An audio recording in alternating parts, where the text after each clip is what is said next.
Hey there, Red Devil Nation. Welcome back for another Alumni Spotlight. Today we have 2010 graduate Greg Leak of the Cross Country and Track and Field program. Greg, thanks for taking the time to join us today. No problem. It's my pleasure. So before we get into your time here at Dickinson, just tell us where you grew up and how you got into the sport of running. So I grew up in Chadsport, Pennsylvania. I did do cross country and track in high school. I was very new to the sport though, and kind of underdeveloped as well, just like us, just physically and just yeah.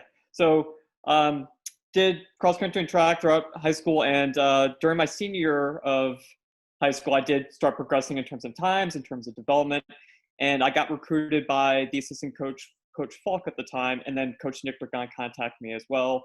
Applied at Dickinson College early decision, and also did applied for ROTC, got a full ride scholarship to Dickinson. So yeah, I just when I did my overnight visit for Dickinson College, I enjoyed the team aspect. I enjoyed the camaraderie that the team had, and also saw Coach Nichter as a coach that knew what he was doing and also knew how to progress athletes as a D3 athlete. You touched on it a little bit there, but what attracted you to Dickinson when you first looked at it or first heard about it through Coach Falk? And what attracted you to the program under Coach Nichter here? So what attracted me to Dickinson is the academics are fantastic. I mean, just the class size, the way they teach, and just the hands-on learning that you have at Dickinson College.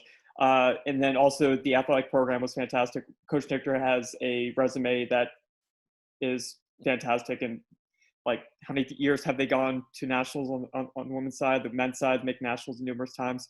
So it was a very well-established program. And also I was interested in serving my country. So they had a fantastic ROTC program. And I mean, it just fit all the check marks I wanted out of college. Let's start with ROTC first, because that's a unique thing. You're actually the first student athlete we've talked to who was a ROTC member in these alumni spotlights. Okay. So what did you feel internally for that need to serve your country? And what did you learn here in the ROTC program that you think really impacted you during your time in the military? So the reason why I joined the military was I always felt a need to serve my country in some way. I don't think everyone needs to serve within the military, but serve your country in some capacity. And that was always something that I grew up believing, and my family also has a history of being in the military. And then in terms of ROTC and having a combination of being a biology major, ROTC, and being on the cross country and track team, I had to learn time management right away. Like doing all those things all the time, I had to learn how to manage my time and get the best out of myself in each of those three different areas.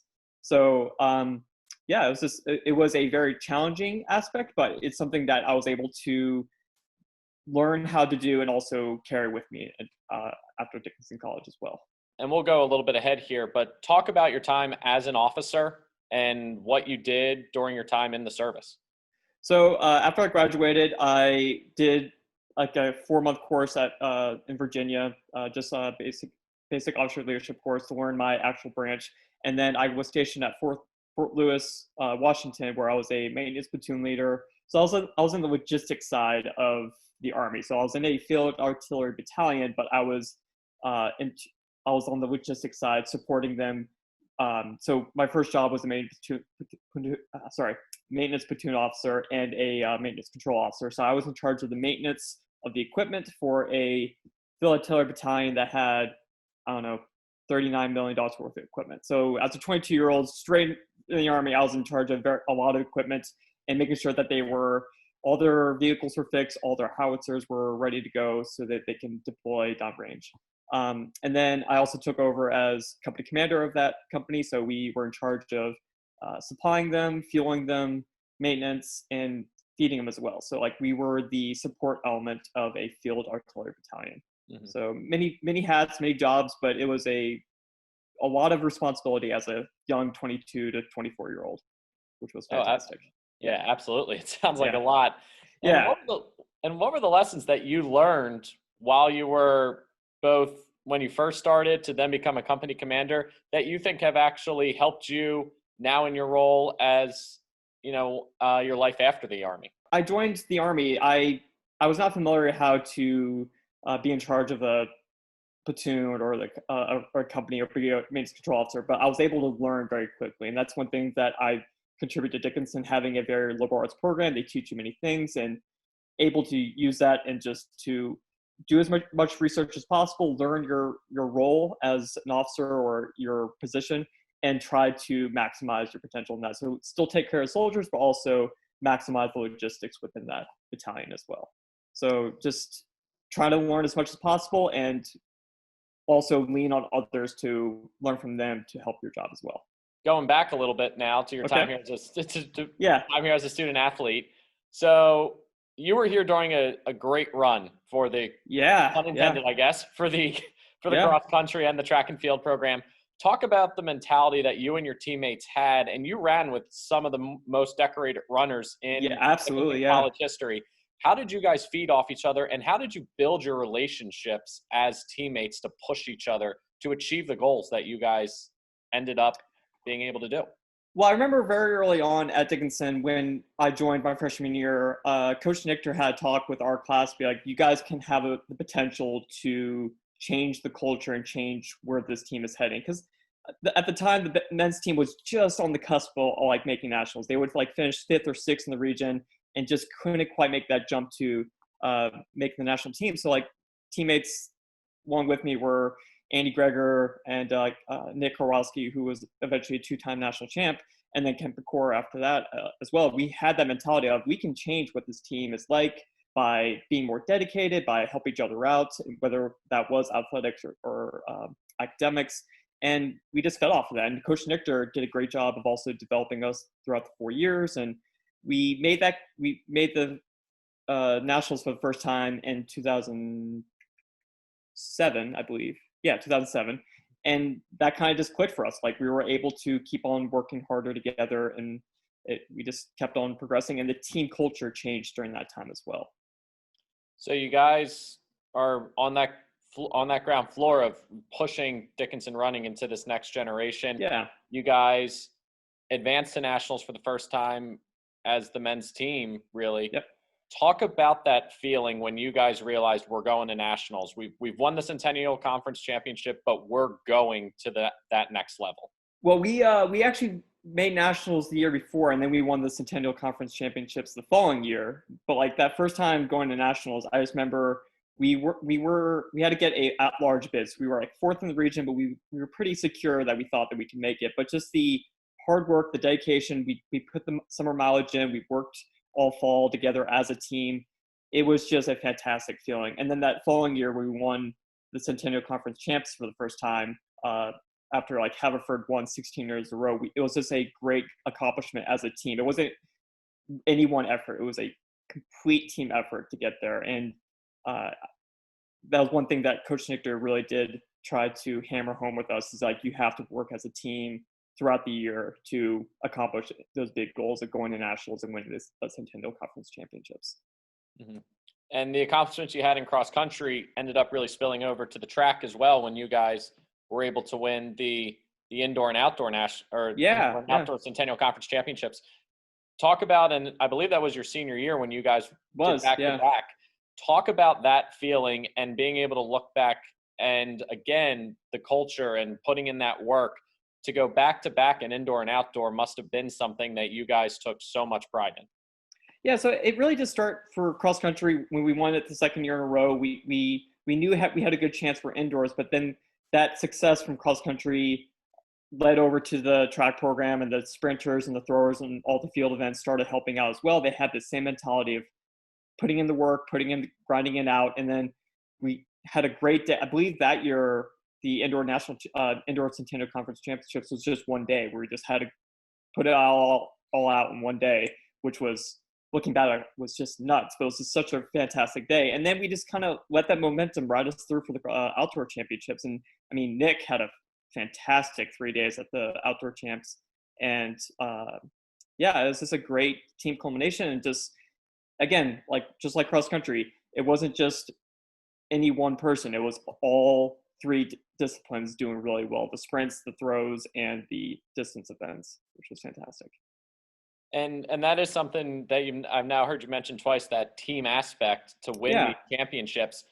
Just talk a little bit about how which running is an individual sport. Yeah, because yeah, it's yeah. you out there, but how did you guys cultivate both that individual mentality and the team mentality to accomplish those goals?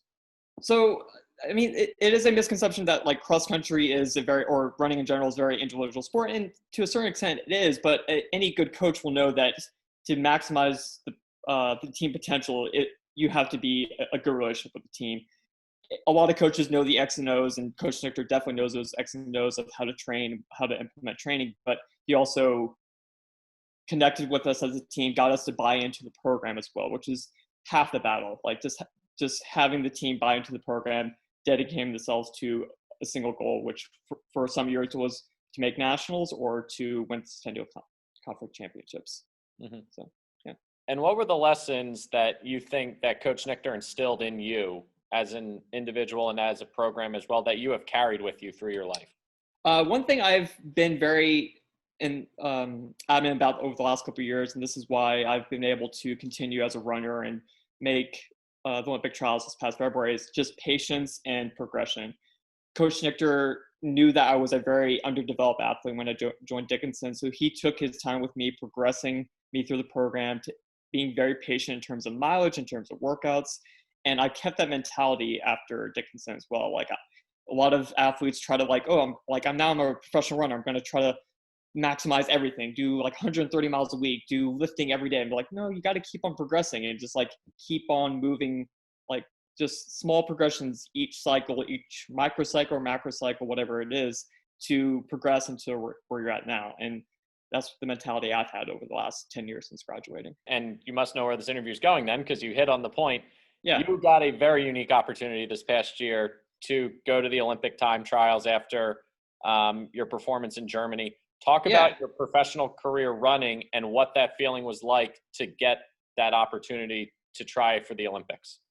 So just to backtrack a little bit, I did run for the Army as well. So that was a very interesting chance I had where I was able to participate at USA Cross Country Championships as an Army runner and at the Army 10 miler. So I had a little dabbling of that while in the Army. But then when I left the Army, I decided to dedicate myself to running, see how fast I can get. I mean, there's only can only be one young once. So I got to maximize my potential to see how fast I can get. So there's a coach around here that he still coaches me this day named Matt Ellis, and he's a fantastic coach. And he talked to me one time. He's like, "You can make the Olympic trials." So we just kind of dedicate ourselves, and I qualified for the first time at California International Marathon in 2017, and my brother also is a professional runner. We qualified the same race, and it was a fantastic experience. And then Berlin Marathon was just a fantastic race. Just everything came together, like perfect pacing, everything.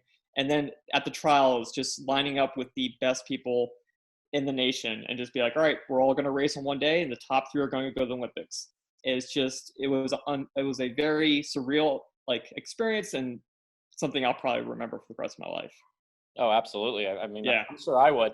And there was another unique thing there this year where two other Dickinson runners were part of that experience. Yeah. So talk about that connection a little bit. And I don't know how much time you got to spend with them, but knowing that two other Red Devils were in this with you, what was that feeling and what was that like for you? Yeah, so I knew that I was qualified for the trials in 2017. And then I heard that Catherine Campbell was trying to make a bid to make it, and she didn't quite do as well at CIM in 2019, but she qualified last chance at Houston. And then Coach Nichter texted me. He's like, "Oh, also Gabby made the Olympic trials." I'm like, "I don't know who that is," because we didn't really cross over at Dickinson. And I got to see Catherine the night before. We were just like in the race hotels. It's like, I think I was turning in water bottles, and we just saw just happened to see each other. We took a picture with each other. It was great to see her. And then the other Dickinson athlete, I just ran into randomly in the race hotel elevator, and she's like, "Are you Greg?" I'm like, yeah, but I didn't recognize her, but it was like very awesome. Like a small D3 school, I had 3 athletes go to Olympic trials. I mean, that is just amazing to see. So yeah, it was certainly unbelievable from our end. And I remember getting a text from Coach Nichter too saying, "We have 3 runners. Can you please get something out immediately on this?" I was like, absolutely. Like, yeah, and I saw the article was very well done too. So yeah, it was great. I think he was so excited to tell me you guys were running. He never put the names in the original text to me on who was running. So That's Coach Richter. Very excited. Yeah. Yeah. Yeah. I mean, it was like, I remember texting Coach Richter after both CIM and Berlin, and even after trials, just thanking him, just because, yes, I made the trials after my time at Dickinson, but the foundation I had at Dickinson helped me progress to the athlete I am today. And I'm so incredibly thankful that I had that experience. Outside of running and when you left the Army, tell us a little bit about what you've been doing since. You said you were a biology major here. Just tell us a little bit about your professional career since then and what you've been doing. So my main focus has been running. So I've been running for a club where I do get paid to run, but I also have a online coaching platform called defiancerunning.com, and where I can coach anywhere from someone doing their first 5K to someone, like I'm coaching someone right now that wants to make the Olympic trials in 2024. So that type of thing. And also I coach at Bellarmine Preparatory School, where we've won one team national championship, and I've coached 6 individual state champions as well. So and still involved with coaching. And also I was a medical scribe for the last couple of years for a podiatrist who does many surgeries and consultations with people's feet. So yeah. So that's great that you've kept running as really part of your core. Yeah. Where do you think that did that passion stem here from Dickinson, do you think, from Coach Nichter, or did you just want to make running something that you love to do and went about and made it as your career? So I always believe that you should follow your passion, whatever that is. Find out what your passion is, and you can probably get paid for it somehow. I mean, you have to be realistic with certain jobs, but if you like, I've always just been passionate about running. So what my goal is to spread running in my community, no matter what. So like the club I'm part of, I'm part of Tacoma City Running Club, and recently we raised $10,000 to give out free pairs of shoes to kids in the area so they can race and do cross country and that type of stuff. So like any community I'm part of, I want to help build that running community. So that's my goal over the next several years, is to keep on building the running community where I'm at. And yeah, definitely stem from Dickinson, just Coach Nichter teaching me the love of running, and keep on progressing from there. Mm-hmm. Now, I also know this from Coach Nichter. He said you started a running podcast. I did. So my brother and I, so Colin was actually recruited at Dickinson, but ended up going to William & Mary. But he's a year older than I am, and we have the exact same marathon times and half marathon times. And wow. Yeah, so like it's just weird that we're a year apart, but yeah, we have the exact same times for events, and we have very close 5K and 10K times. So we decided to create a podcast called Coast to Coast Running, where we talk about how we got into running and what our coaching philosophies are. Because he has an online platform for coaching as well as I do, and it's just been great. The first couple podcasts, we talked about our high school days, we talked about college days. So Colin and I went into depth about him running at William & Mary and me running at Dickinson College, and it was just great to explore our training philosophies. And we're hoping to start a newsletter to go along with the podcast. And yeah, it's called Coast to Coast Running, because he's on the East Coast, I'm on the West Coast, and yeah. That's great. really cool that you guys came up with that. I mean, that sounds like a pretty great adventure for you guys. Yeah, I mean, I'm not expecting that much money, but hey, if there's a couple of runners that listen to it and they get some insight and they learn something new, that's great for me. Yeah. So that's all you can hope for, right? Yeah, that's all I hope for. So yeah. The last couple questions wrapping up here. First one is, why would you recommend a school like Dickinson to maybe the runners you work with now, especially at the high school level? What would you encourage them about, or encourage them to look at Dickinson? So one thing Colin and I actually talked about during the podcast is like a lot of runners, because I coach at a high school, is like they want to go to that D1 program because they just think that's like the prestige thing to do. And it's like there's fantastic D3 programs, and Dickinson College is one of those programs where you're getting fantastic academics and also have a fantastic coach there as well. So find a program that fits your academic goals, because you can't run forever, and that you need to progress as a student as well. But also the team there at Dickinson I'm so glad I went there, because it was such a great team and great atmosphere. So it's whenever I talk to high school athletes about where they should go, I'm just like, just keep in mind, find the school that is good fit for you academically, but also find a coach and a team that's also going to progress you. There are some really bad D1 programs and some really bad, or really good D1 programs that could fit with you, or D3 programs.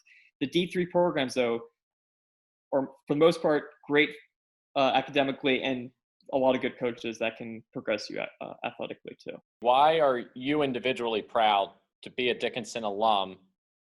And the second part of that is actually, why were you proud and still proud to wear a Dickinson uniform and wear the red? Why am I proud to be a Dickinson alum? I'm just proud that the team. I'm proud of the team, culture that we established while there, and that has continued to be there along the way. I've been in contact with Coach Nichter. He gives me updates about what the team has done and what they do as a team, and it's just very uplifting to hear such a great team and what they do volunteer-wise and what they do athletically as well. And why I'm proud where the red is just, I am who I am today because my 4 years at Dickinson College, including the ROTC, the athletics, and the academics, I am molded to where I am today, and I was able to accomplish these huge dreams that I didn't even think were possible for me when I first got to Dickinson because of my time at Dickinson, though. And the last two questions I have for you is, when you look back on your time here, you put in so much work. You in that class really pushed Dickinson running forward. What do you take away from your time here as one of the more memorable accomplishments that you had as an individual? As an individual, it was winning that first Centennial Conference Championship title for cross country. I don't think many people had me on the radar to win that, and it was such a great experience for me just to lay it all on the line that day and just take control of the race and pushing it from the 3K mark all the way to the finish. And it was also just a great experience that day to be with the teammates to do it as well. We accomplished that as a team as well. So it was just that junior year winning Centennial Conference Championships. It was one of my fondest memories. Yeah, that would certainly be one of mine for sure. Yeah. And the last question is, when runners are back on the track or on the cross country course, what is your prediction for Coach Nichter and this program as he continues to just build this running powerhouse out here? He was telling me before the season got canceled that the men's team, this was the year to start going back to nationals again. They've been putting in the hard work. They've been progressing as a team.